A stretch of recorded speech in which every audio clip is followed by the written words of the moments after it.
A suspect has turned themselves in after a man was struck by his luxury vehicle while it was being stolen. We've got those details coming up tonight. Well, driving in and out of the downtown core is going to be extra difficult this weekend because the Gardiner is set to be closed for 35 hours starting tonight. And the province is considering banning bike lanes in places where they would replace lanes for cars. We'll tell you more about that. This is Live at 5.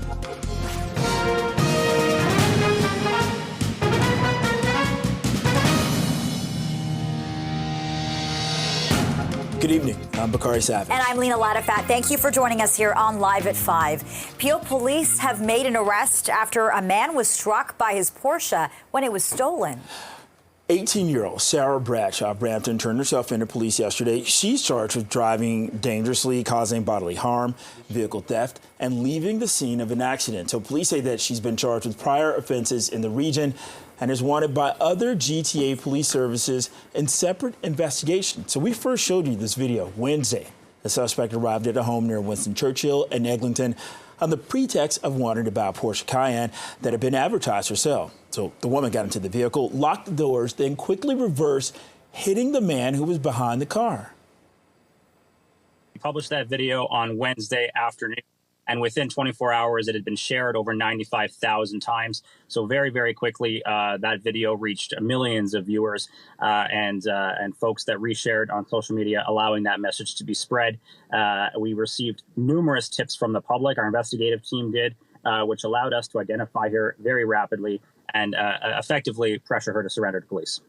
For more on this, we're joined live by our crime analyst, Steve Ryan, who's been following the story really closely. First of all, Steve, everything about this was so brazen. What were your initial takeaways from the investigation? And what do you say to the fact that someone is now in custody? Well, there is no surprise that after seeing the clear video of this woman, that she surrendered herself. Nothing makes somebody who's committed a criminal offense turn themselves into police than when they see their face on television, where you know that other people are going to identify who you are. So that wasn't a surprise. Yeah. What came to my mind right away was Tim Bosma back in 2012 when he was selling his car. And it was Dylan Millard and Mark Smith who killed him, and both were convicted of his murder. So that's what I thought of immediately. And you see the brazenness of this crime as well. And as the officer said in an earlier interview, criminals come in all shapes and sizes. You get this 18-year-old woman going to the door saying, "Hey, I'm waiting for my dad. Can I see your car?" And that was all just part of the ruse to get this guy to go out and start the car for her to get into it. Steve, I want you to talk about the role of this video because that video helped out a lot. And also, okay, bear with me here. You're walking up. You see these cameras on people's doors. Like, you know you're being recorded. This person's clearly not even thinking about that. Well, oftentimes, and we've talked about this before, video surveillance equipment is certainly helpful, but it doesn't deter criminals all the time from committing the criminal offense. But what it does do is help the police follow up with their investigation. So there is no doubt in my mind, because of the quality of the video that was on this particular house, that this is why this woman surrendered herself once this video became made known to the public. And she's only 18 years old. She's on camera, as Bakari just said. She tells the homeowner, the owner of the vehicle, "I'm waiting for my dad." It's all obviously part of the plot. Do you think she was working alone? Could there be others involved here as well, Steve? Oh, there is going to be others involved for sure. Well, let's not forget, I don't believe that the Porsche has been located, so that's probably on its way overseas through Montreal right after that car was stolen. And in that video itself, you do see a blue SUV. It looks like an accomplice that's in that vehicle. So had she gotten away, had the victim been in the car with her and they went for a test drive, that blue Mercedes, or SUV rather, was going to follow her anyway. So for sure there are other people involved in this. There's no doubt about it. All right, CP24's crime analyst Steve Ryan. We're going to continue this conversation next half hour. Thanks, Steve. Thank you, Steve. Well, Toronto's drive, it just got a little bit more chaotic, right? Yeah, starting tonight, one of the city's main arteries shuts down. The Gardiner Expressway is off limits all weekend long. And CP24's Sija Liu joins us live with everything you need to know about that chaos. Sija. Lena, Bakari, it seems like the traffic woes never end for the city. And this weekend, we are looking at a full closure of the Gardiner Expressway. We have the evening commute underway, but in about 6 hours, starting at 11 p.m., the entire stretch of the expressway from the DVP to the 427 QEW will be out of commission. Now, the city says they are doing this major closure because they need to do maintenance and repairs on the highway. This is critical work that needs to be done around every 2 years to ensure the longevity of the highway. Some of the work they'll be doing includes fixing potholes, replacing guardrails, cleaning graffiti. In addition, they'll also be doing repairs to the Dufferin Street Bridge.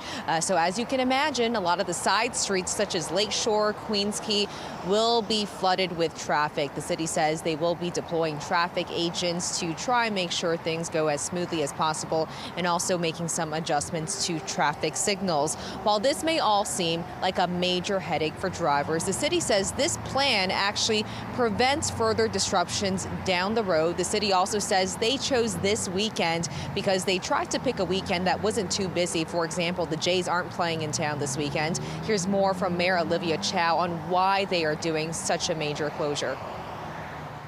It's closed for 35 hours, which is about equivalent to 30 overnight closures. It's less disruptive. Rather than 30 days, 30 nights, it's 35 hours. It's one weekend. It costs 25% less, which is good. And it also allowed multiple city divisions all working at the same time. A lot more coordination, a lot more effective and efficient, and it's done around the clock. So essentially, the city says there is no way around such a major closure. This is work that needs to happen. So again, the Gardiner is set to close 11 p.m. today, doesn't reopen until Sunday morning, 10 o'clock. However, sections of the expressway will begin to reopen in phases as the repairs are complete. But overall, just pack your patience this weekend and try not to head into the downtown core or rearrange your plans if you really don't have to drive, because there will be a lot of traffic. All right, CP24 sees you with let's get a check on the commute with CP24's traffic specialist, Angela Adj. I don't know if you've heard, but it looks like you're going to have to clock some OT this weekend because we need you. Yeah, you know, I'm going to do my best to get people around. At this time, at least the Gardiner's not closed, but it's rush hour, it's slow, and we have quite a few problems on the go. See what I did there, Bakari? We have problems that are lingering on the QEW Toronto bound. This is right through Cawthra. Crews dealing with this collision. Bit of good news through here was the two left lanes that were blocked. Now just the left lane should be clearing shortly. Still a big delay, though, from before Mississauga Road. More problems on the eastbound 401. This is in the Express, right through the 410. Right lane out with this collision. Stick with the collectors just to avoid this one. And we had some problems on the 401 westbound through Victoria Park. It was a collision. It was in the right lane. It looks like this one cleared. Outside of camera view, a couple of problems. We have this situation happening on the southbound 400 ramp to Bass Pro Mills. It's a collision that does have the right lane blocked, and also on the 410 northbound up at Williams Parkway. Crews on scene of a collision there in the left lane, so a very busy evening. I'll send it back to you. This CP24 traffic report is brought to you by 407 ETR. Enjoy the journey with a stress-free commute. Well, if you're planning to use public transit to get around that Gardiner closure we've been telling you about, there are some service changes to keep in mind. Lakeshore West GO train service will be operating on an hourly schedule between Union Station and West Harbour. GO train service is also being modified this weekend on the Barrie line. There will be no trains running between the 407 bus terminal and Allendale Waterfront Station because of track work. GO buses will run along the stretch instead. And on the TTC, there's going to be no subway service on Line 1 between York Mills and St. Clair stations tomorrow because of planned track work. Shuttle buses will operate. And then on Sunday, subway service on Line 2 between St. George and Broadview stations. That'll start a little later at 11 a.m. This is also for track work, and Line 2 trains will not be stopping at Pape Station all weekend as crews work on the Ontario line. It is 5:09, 24 degrees. This is Live at 5. Well, City Hall staff outlined today how it plans to tackle ongoing congestion issues in Toronto. We're going to tell you what they're proposing to deal with traffic. That's after the break.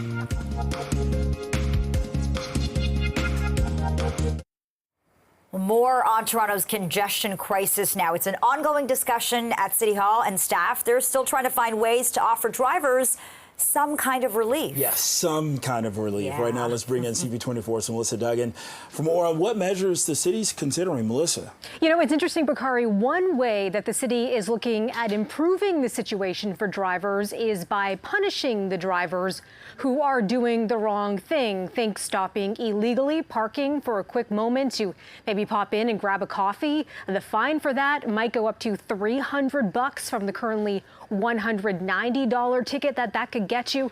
That's part of the proposal that's coming forward by city staffers as part of their congestion management plan. They're trying to ease traffic in the city with a bunch of ideas that they're putting forward. The city still has to approve it. The province still has to approve some as well. And it also is looking to target construction. We all know that that is a big issue, especially when you're looking downtown with getting around. So one thing they're looking at doing is putting in place a new levy, and that would have kind of a dynamic pricing situation, depending on location, the duration of the construction, and the impact that it has on traffic. That's how they could determine exactly how much that construction company will be paying for it. And if they stick around a little longer than planned, they would be paying even more. Mayor Olivia Chow saying today that companies need incentives to speed up work and cause fewer disruptions. Here's what else we're hearing from city staffers today. We are going to be introducing through this report an administration fee. So anyone requesting access to the right-of-way has to go through this online booking system and get what we call as a RODARS. So everyone will have a requirement to get a RODARS. In going through that application process, it gives us the ability to better coordinate the time and space on the right-of-way and make sure that we're not approving work that's conflicting. In addition to that, we're going to be revisiting both the street occupation permit fees as well as the non-utility cut fees to ensure that these are charged on a daily basis and that they're truly reflecting the impacts that they have on congestion and certainly as a recoverable to our costs from a traffic management perspective. Now, keep in mind, these changes not going to be in effect for your Monday commute or anything like that anytime soon. Still a lot of work that has to be done to bring things into fruition here. And something else I want to mention, Bakari and Lena, something else that they're looking at is a pilot project to add cameras on police vehicles, on TTC vehicles. And the idea is that would help identify drivers that might be parking illegally and send them a ticket. Just one thing that's on the list. Back to you. All right, CP24's Melissa Duggan live in studio. Thank you. Well, the province also has some ideas when it comes to dealing with traffic congestion. They involve bike lanes. Yeah, CP24's Lindsay Biscaya continues our traffic talk tonight as she joins us live with these details. Lindsay, what's the plan or the idea? That's the thing. It's an idea, and we're hearing from a source tonight that CTV News has confirmed. A source is saying, Lena and Bakari, that the provincial government, the Ford government, is considering bringing forth this legislation that would actually prohibit bike lanes being built in certain areas that would impact motor vehicle lanes of traffic. So this is new today that we're just hearing this. These sources are confirming this. And of course, this has been the topic of discussion in Toronto for some time.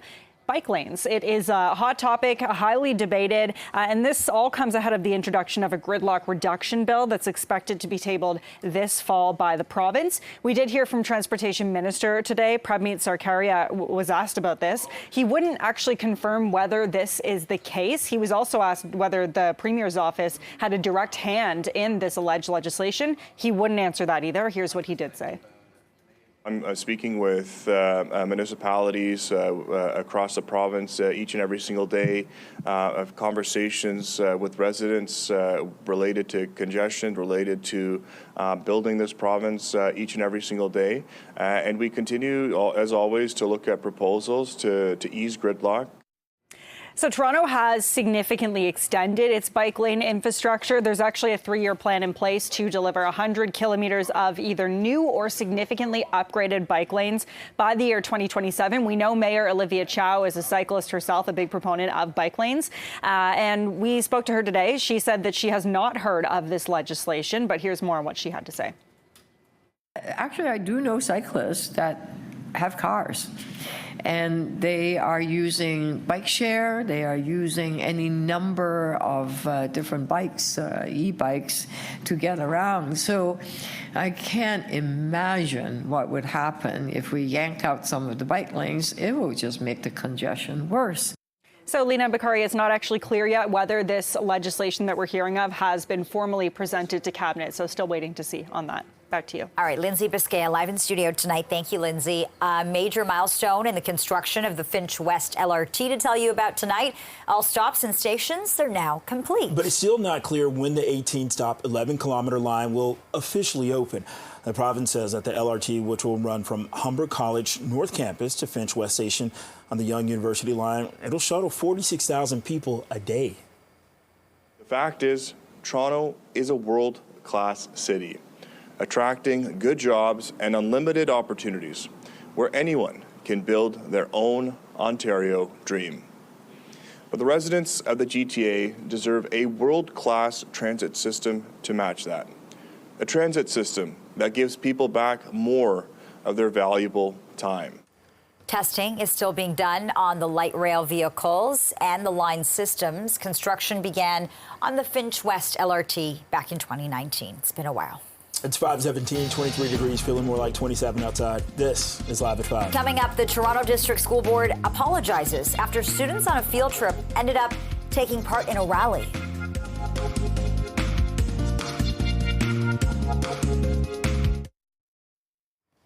Welcome back. A teen girl is in hospital tonight after a stabbing in Scarborough. So here's footage from Chopper 24, which was over the scene at Corvette and Magnolia Avenues. This is near Midland and Danforth. The police say that the girl was stabbed shortly before 1 o'clock this afternoon. Her injuries are described as serious but non-life-threatening. They're looking for 3 suspects, all girls between 17 and 19 years old. Schools in the area, they had been in a hold and secure just as a precaution. Well, the parents of a teenager who died by suicide 2 years ago are suing Kenneth Law for providing the poisonous products which led to her death. The parents say that their daughter was repeatedly discharged from hospital without receiving proper psychiatric treatment. She ordered the product from Law following her release and died in September of 2022. Law faces 14 counts of both first-degree murder and counseling and aiding suicide in Ontario. Well, a 2-vehicle crash on the Danforth this afternoon. It led to one of them flipping over. Look at what Chopper 24 captured. You can see the upside-down car. This is on Danforth, east of Broadview. The collision happened just after 1 o'clock, and paramedics tell us that they transported a woman in her 80s to hospital with serious injuries. Well, the province is investing in the Durham Police Air Support Unit in a bid to fight crime. The police force getting a new helicopter. This will be to improve community safety across the region, doubling its fleet. The province says it will support increased patrols and quicker response times to serious crimes, including carjackings, auto theft, street racing, and impaired driving. Not only is the helicopter one of the areas that we're going to have to wait on, the technology that goes into these helicopters that can squeeze every ounce of usefulness out of these helicopters, that also takes time to come online. And so we continue to work at both ends, both to procure the helicopter and then all of the different equipment that we need, such as forward-looking infrared, spotlights, and all the other digital platforms that helps us keep track and keep up with organized crime. When we look at the explosive population growth here in Durham Region just in the past few years and where the trends are going, we want to make sure that Durham Regional Police has this additional piece of equipment, has a tool to help keep their community safe, their region safe. Earlier this year, the province announced it was investing $134 million to invest in purchasing 5 new police choppers. This is for both the GTA and Ottawa. Well, the Toronto District School Board is apologizing tonight after students on a field trip ended up taking part in a rally. The board says an undisclosed number of students attended the Grassy Narrows River Run on Wednesday. It was organized to highlight mercury contamination within the First Nation. The TDSB says that the event was intended to be educational, but videos on social media show some students taking part in the march and repeating a pro-Palestinian slogan. The board said that it was not aware that schools would engage with, quote, issues outside the main focus of the river run. And it apologizes, quote, for the harm that some students may have experienced as a result. Well, Ontario's Education Minister Jill Dunlop says that she's deeply disappointed and called for a thorough review of the incident. Michael Ford is taking a leave from cabinet. In a statement released today, the Conservative representative for York South-Weston says he's made a decision to take a leave of absence effective immediately to prioritize his health and well-being over the next couple of months, and that he looks forward to returning to Queen's Park in the near future. Ford is the Minister of Citizenship and Multiculturalism. No word yet from the province on who will take over that file. And tenants at 2 apartment buildings in North York who've been on a rent strike for nearly a year, they're celebrating a win over their corporate landlord. So the Landlord and Tenant Board has issued an interim order forcing the landlord of 1440 and 1442 Lawrence Avenue to fix units in need of repair. More than 100 tenants have been withholding rent since last October, and a protest of rent increases as well as the state of the building. A final hearing to resolve the disputes has not yet been held. It is 5:23 now, 23 degrees, feeling more like 27 out there. You're watching Live at 5. And just ahead, we're going to hear from actor Kelsey Grammer as he begins a new season playing his beloved character, Fraser Crane. Oh, wow.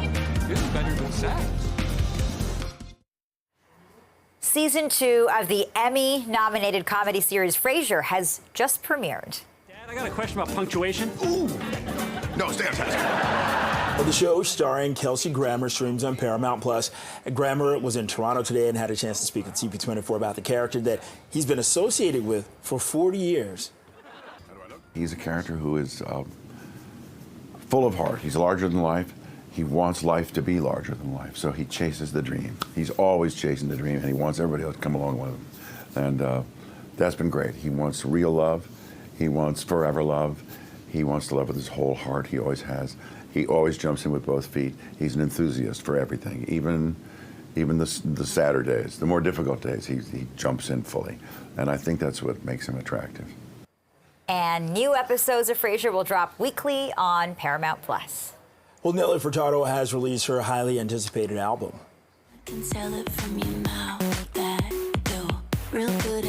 The 14-track album, described as a collection of liberated pop music, both celebratory and deeply personal. The album, titled 7, includes features from a number of artists, including Tynomi Banks and Dom Dolla. It's available on all streaming platforms.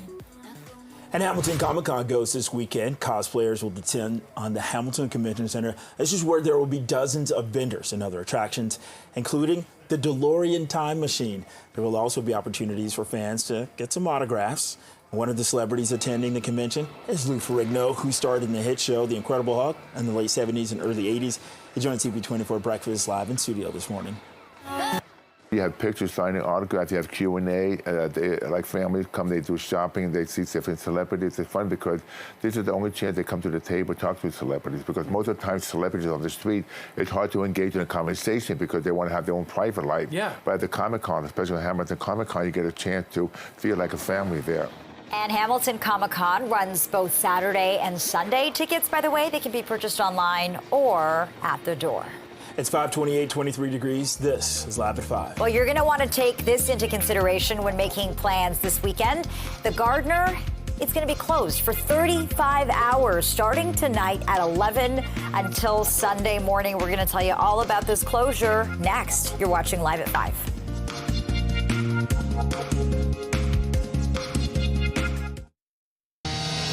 A suspect has turned themselves in after a man was hit by his Porsche while it was being stolen. Well, driving in and out of the downtown core, that's going to be extra tricky this weekend with the Gardiner set to be closed for 35 hours starting tonight. And speaking of traffic, the province is considering banning bike lanes in places where they would replace lanes for cars. You're watching Live at 5.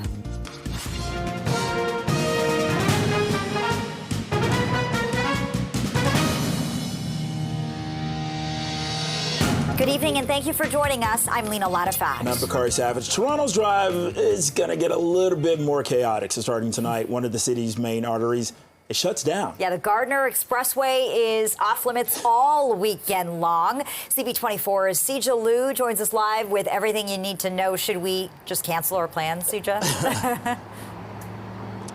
Well, it depends how much patience you have, but certainly it's something you want to keep in mind for this weekend. The entire expressway will be shut down from the DVP to the 427 QEW starting at 11 o'clock tonight, not reopening until Sunday morning, 10 a.m. We are talking about the Gardiner Expressway shutting down for 35 hours. Why 35 hours? The city says this is for important repair and maintenance work that needs to happen. And the reason they're doing this is because because 35 hours, they say, is equivalent to 30 partial overnight closures. So instead of shutting down the highway 30 times overnight, they rather do it all at once. That way crews can work better together for coordination. They say this will also save the city some money and overall be less of a hassle for drivers. Now, as you can imagine, the side streets like Queens Quay, Lakeshore will be congested. The city says they will have traffic agents out on the street to try and keep things running smoothly,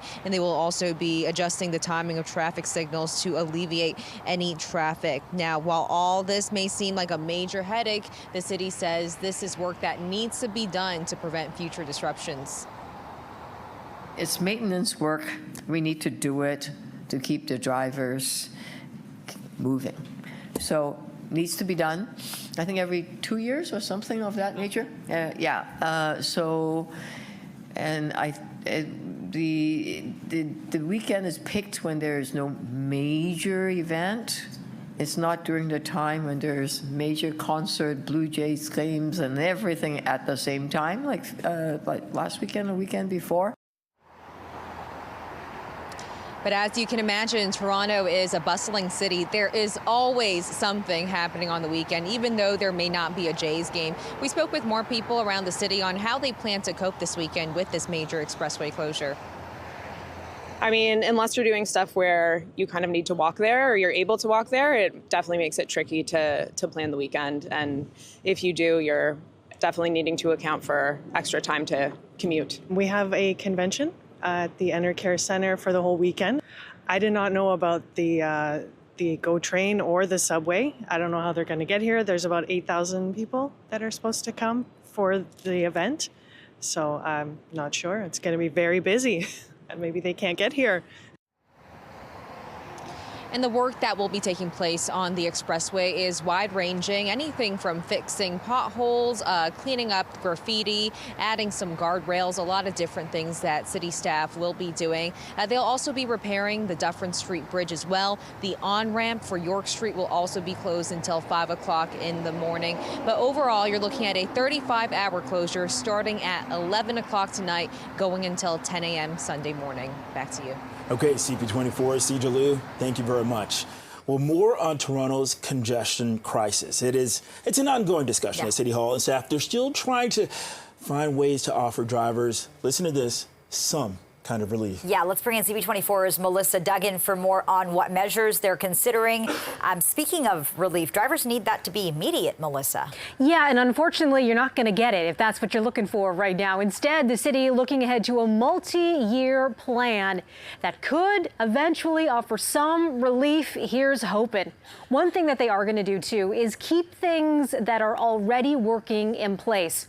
One of those is those traffic agents that you'll see working at busy intersections during rush hours. Think King Street, that sort of area. When you see them standing out there waving cars through. Well, we're hearing from the mayor today saying that when those officers are present, they are credited with speeding up the intersection movements and saying that they're 96% effective when it comes to not blocking the intersection. So sounds like they're going to be sticking around. As for other things that the city is looking toward as part of this congestion management plan, things like adding new fines for drivers, think parking illegally, that could probably cost you more going forward.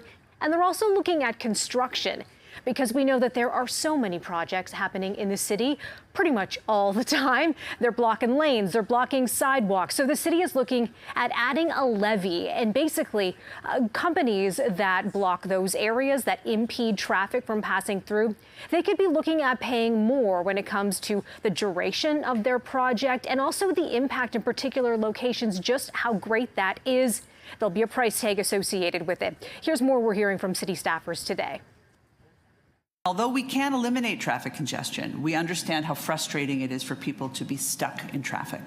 The congestion management plan update that we are presenting to Infrastructure Committee and that came live today adds even more tools to our already robust toolkit to help manage congestion. It builds on a solid foundation of policies, technology, and guidelines, and has boots on the ground tactics like our traffic agents to help better manage and mitigate congestion and to try to keep Torontonians moving as efficiently and safely as possible. TTC, the Easier Access Program, represents about 2% of the road closures that are on the road right now. Development work, very critical development to sort of deal with the housing crisis within the city. 5% of the road closures on the road that you see right now are attributed to that. Transit expansion, this would be things like the Crosstown, the Ontario line, all that sort of work making up about 8%. And then the two largest pieces of the puzzle, utility work. So this would be like Bell, Rogers, Hydro, occupying about 38% of all the road closures that you see on the road right now. And then city-led construction occupying 47%. So that first message we heard off the top there, kind of a we hear your frustration sort of thing. And also the breakdown on exactly what kind of construction is blocking how much traffic. That's also an interesting take there too. Now, a lot of these ideas coming from city staffers still has to go through City Hall, still has to go through the province. But the idea is that they're part of the pipeline to keep things moving. And we did hear earlier this week, too, that when it comes to blocking the box, those vehicles that try to pass through an intersection get stuck with no hope of going through before the light changes, that the fine for that is going way up from $85 to $450, even more community safety zones. So that's an example there, Lena and Bakari, of some things that are already in motion to hopefully keep us in motion, too.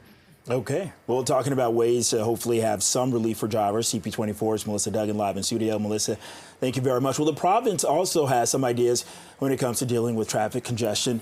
They involve bike lanes. CP24's Lindsay Biscaya joins us live with those details. Lindsay. Yeah, so Bakari, a source has confirmed to CTV News that the province is considering bringing forth legislation that would actually prohibit installing bike lanes in areas where that would impact lanes for regular motor vehicles, cars. And of course, this comes amidst the discussion on bike lanes, especially in our city in Toronto. This applies to all municipalities across Ontario, by the way, but here in Toronto, this is where we are. And that discussion on bike lanes really does continue that debate, I should say. And this also comes ahead of the introduction of a gridlock reduction bill, which is expected to be tabled this fall. So some interesting stuff here. We tried to get some confirmation today when Transportation Minister Prabmeet Sarkaria was speaking to the media. He was asked about this. He did not confirm whether this is true or not. Here's what he did say. I'm speaking with municipalities across the province each and every single day of conversations with residents related to congestion, related to building this province each and every single day. And we continue, as always, to look at proposals to ease gridlock. We have also, of course, heard the Premier, Doug Ford, saying many times before that bike lanes are hurting small businesses. And so Sarkaria was also asked today whether the Premier's office had a direct hand in this legislation. He would not answer that either. But in the meantime, we are hearing from city officials as well. Mayor Olivia Chow said she had not heard of this legislation. We also spoke with City Councillor Brad Bradford. He also said he has not heard this, but he says, you know, bike lanes maybe not such a good idea, especially on busier roads. He says he feels as though the city is not listening to residents when it comes to bike lanes. Here's more from Councillor Bradford. If you look at the data on Bloor West, that would be about 7 to 9 additional vehicles a day, because that's about how many people are riding that bike lane. There's cameras out there. You go talk to the small business community out there. They're red hot it, and they've had cameras on Bloor West for over a year now, and we just don't see the type of volume. So if the idea is all of those cyclists immediately become drivers, if that's the assumption, then we're talking about a handful of additional vehicles. But then I would remind you, you'd have 2 additional lanes of capacity to help people navigate east-west. So obviously nothing set in stone yet, Lena and Bakari, and it's not clear even whether this measure has formally been brought to Cabinet. Back to you. All right, Lindsay, thanks so much. 540, 23 degrees. Let's stay on the roads. Get a check on that evening drive. It's Friday, Adjoa. The Gardiner's about to shut down. There's a lot to talk about. So much to talk about. We have the Gardiner closure, and then we also have, which is starting at 11 p.m. tonight. But we also have problems impacting the drive on the eastbound lanes of the QEW. This situation's been there for over an hour and a half. It is a collision. Thought it was going to clear. Hasn't. Left lane out. Very slow for Mississauga Road. Headed on the 401, looks like some problems now. This is the 401 if you're traveling on the westbound side. It looks like a stalled vehicle in the collectors in the right lane. I'll check my cameras to make sure which lane exactly, because it's not the best camera view. Traveling towards the Don Valley Parkway remains busy. As you make your way from Bayview, Bloor continues slow up to the 401, but also problem-free. Outside of camera view, problems I can't see but are slowing down the drive into Brampton. Northbound 410 at Williams Parkway, crews on scene of a collision blocking the left lane.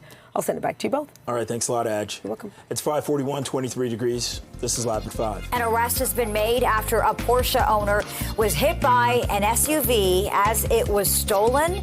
We're going to tell you more about this next.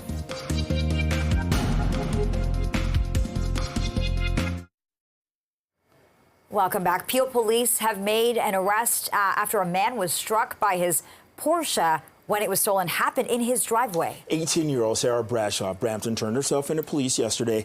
She's charged with dangerous driving, causing bodily harm, vehicle theft, and leaving the scene of an accident. Police say that she's been charged with prior offenses in the region and is wanted by other GTA police services in separate investigations. Well, we first showed you this video Wednesday.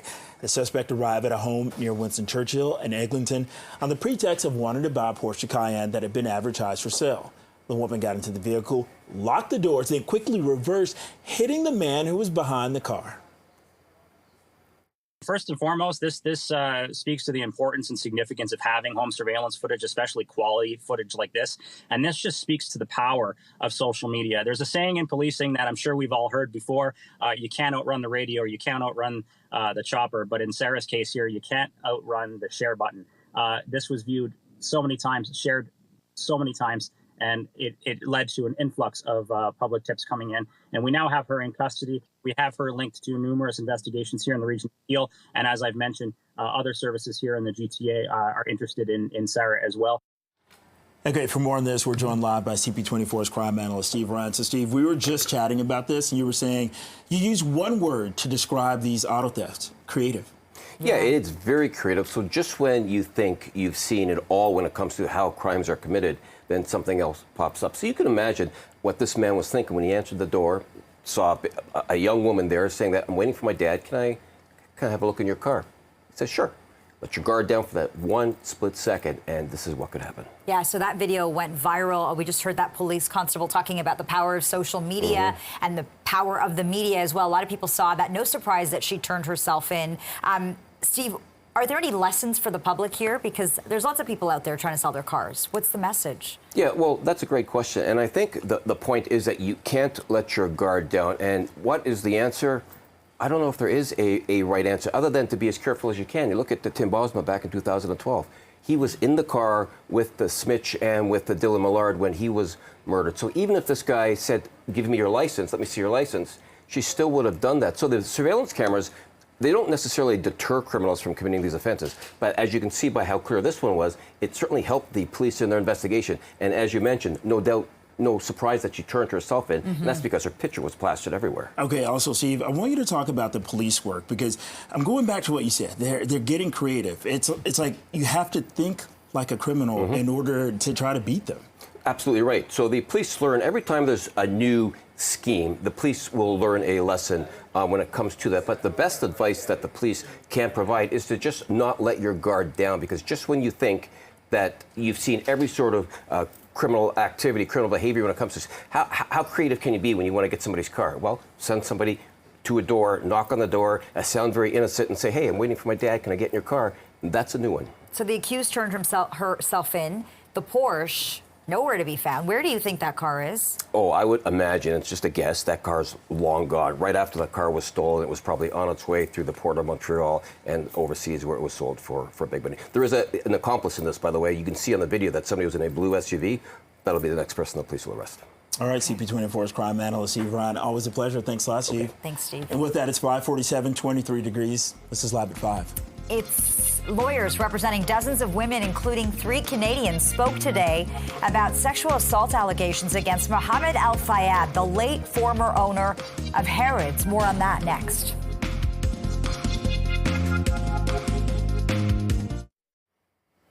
Welcome back. Lebanon's health ministry says at least 14 people have been killed and dozens more injured in an Israeli strike on Beirut. Well, the Israeli military said that it hit the Lebanese capital with a, quote, targeted strike against a senior Hezbollah official.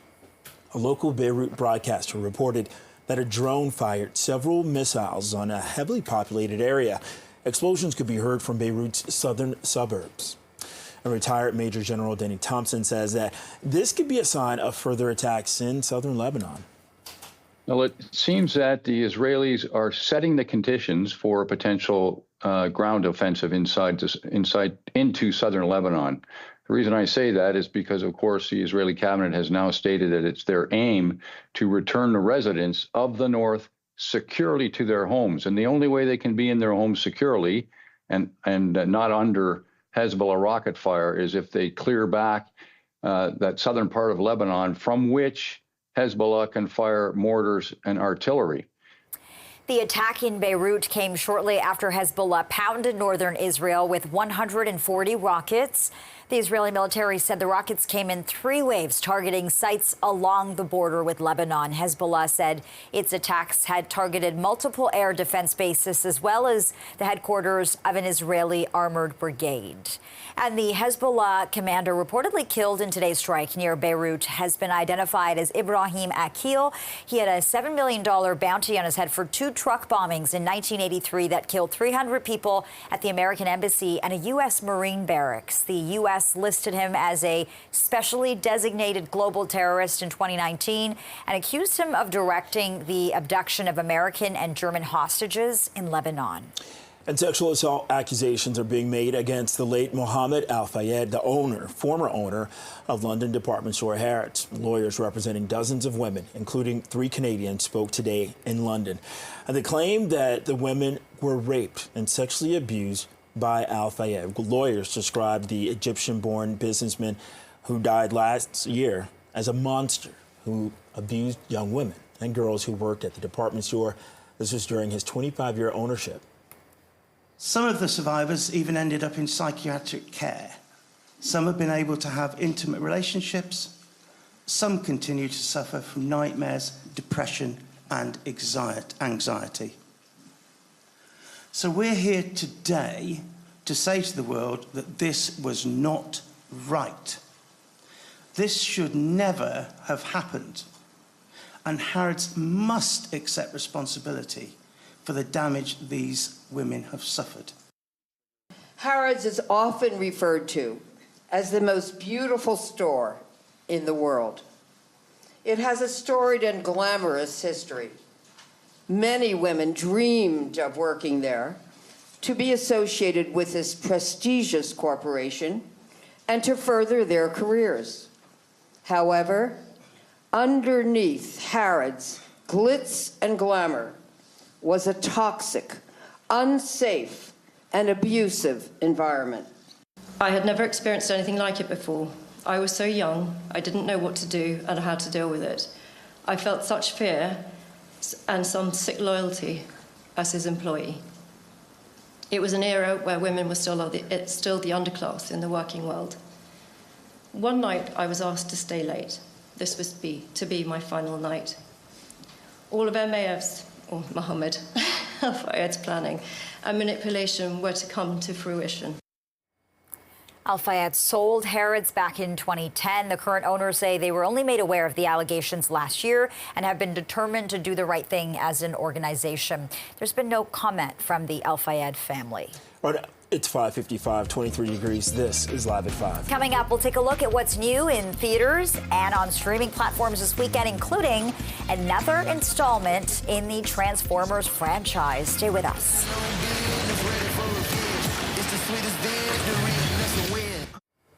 The weekend's here. There are a lot of new movies opening in theaters, including Transformers 1. Yeah, it's the origin story of the 2 Transformers Titans, Optimus Prime and Megatron, and how they altered the fate of Cybertron forever. It features a star-studded voice cast, including Chris Hemsworth, Scarlett Johansson, Lawrence Fishburne, John Hamm, and Brian Tyree Henry. Film critic Richard Krause says it's a bittersweet buddy movie with slick and imaginative animation and a little something for everyone. You also have a really engaging story that whether you're a Transformers fan or not, whether you know anything about who Orion Pax is or Megatron or any of that stuff, you'll be okay with this. You'll be able to follow the story. And if you are a Transformers fan, and there's lots of them out there, there is stuff in there that is just for you. That is just little Easter eggs hidden for you. So 4 out of 5 stars, Transformers 1, and it's in theaters now. And this is Wolves. It's a new crime comedy starring George Clooney and Brad Pitt as two fixers for the rich and powerful. When they're forced to team up to handle an especially big problem, they find themselves forming an unexpected bond. And Krause says that there are not a lot of surprises in this movie, but it's a fun watch. Looks like a dynamic duo. It's 5:59, 23 degrees, feeling more like 27. You're watching Toronto's breaking news, CP24. And the Gardiner will be fully closed starting tonight at 11 o'clock until Sunday morning. Yeah, the Gardiner is going to be shut down for a total of 35 hours. Again, it all begins tonight. You want to plan your route accordingly. It's going to be a busy weekend. Thanks for watching. CTV News at 6 is next.